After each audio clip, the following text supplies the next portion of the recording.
Pernah merasakan film horor yang benar-benar bikin merinding? Bayangkan kalau kisah mistis itu malah kamu alami sendiri. Ini bukan sekadar cerita di layar kaca, tapi kejadian nyata yang dialami Radit. Dilansir dari YouTube 96, Bang Bets Illustration, seorang mahasiswa dari Jakarta yang mengunjungi rumah pamannya di sebuah desa pelosok di Jawa Barat. Dari awal perjalanan saja, sudah ada firasat tidak enak. Seorang ibu pemilik warung di pinggir jalan sempat mengingatkan Radit untuk tidak masuk ke desa itu setelah jam 7 malam. Bukan tanpa alasan, karena katanya desa itu lagi sering diteror oleh sosok wanita misterius dengan lidah panjang. Tapi namanya juga anak muda. Rasa penasaran dan keinginan untuk sampai ke tujuan membuat Radit nekat melanjutkan perjalanan. Begitu memasuki jalan desa horor ini, suasana langsung berubah drastis. Hening, sepi, dan tidak ada suara serangga sama sekali. Seperti ada sesuatu yang aneh banget untuk daerah pedesaan. Udara pun terasa berbeda. Tidak ada angin malam yang biasanya membuat adem. Di tengah perjalanan, Radit mendengar suara perempuan dari arah pepohonan. Bulu kuduknya meremang, tapi dia tetap melaju dengan motor.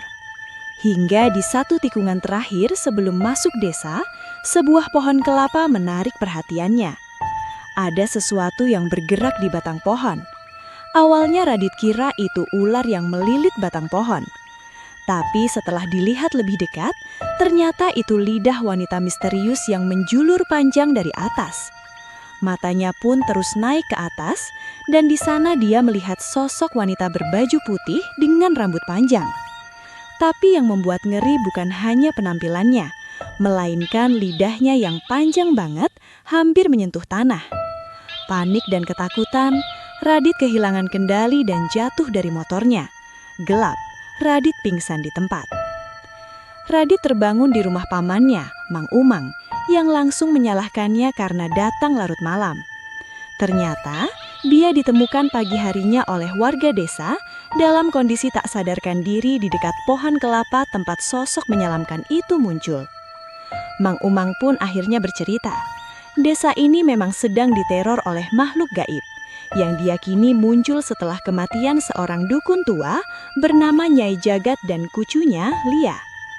Keduanya ditemukan tewas dengan lidah menjulur keluar dan penyebab kematian mereka masih menjadi misteri.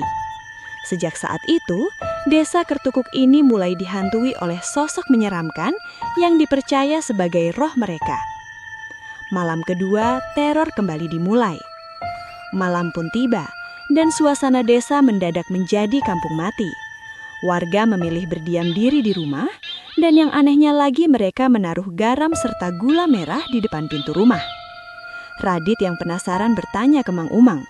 Ternyata itu adalah ritual atau cara warga untuk mencegah nenek datang meminta garam dan gula merah. Pokoknya, kalau nanti malam ada yang mengetuk pintu, jangan kamu intip dari jendela, apalagi membukakan pintu, ujar Mang Umang dengan wajah serius. Pukul 11 malam, saat Radit rebahan di kamarnya, dia mendengar suara bisikan dan obrolan samar dari luar rumah. Suara seorang nenek-nenek dan seorang perempuan misterius. Rasa penasaran mengalahkan ketakutannya. Radit pun mengintip dari jendela. Nah, di sanalah dia melihatnya. Sosok nenek bungkuk bersama perempuan berlidah panjang yang ia lihat di pohon kelapa kemarin malam. Apa yang dialami Radit di desa berawan ini bukan sekadar kisah horor biasa, tapi sebuah pengalaman nyata yang bikin bulu kuduk berdiri. Sosok wanita berlidah panjang yang meneror warga ini hingga kini masih menjadi misteri. Apakah benar dia adalah arwah Nyai Jagat dan cucunya yang meninggal secara misterius? Atau ada kisah mistis desa Kertukuk lainnya yang belum terungkap? Nah, yang jelas, teror itu masih menghantui warga. Tradisi menabur garam dan gula merah setiap malam menunjukkan bahwa mereka benar-benar hidup dalam ketakutan. Jadi, kalau suatu hari kamu berkunjung ke desa terpencil dengan aturan-aturan aneh, mungkin ada baiknya kamu dengarkan peringatan warga setempat. Karena siapa tahu ada sesuatu yang tak kasat mata yang juga mengawasi langkahmu. Terima kasih masih setia mendengarkan kisah-kisah mistis dari saya yang diambil dari sumber yang memang benar mengalaminya. Pada intinya, jangan lupa berdoa sebelum kamu tidur. Kalau tidak, sosok itu datang mengetuk pintu kamarmu.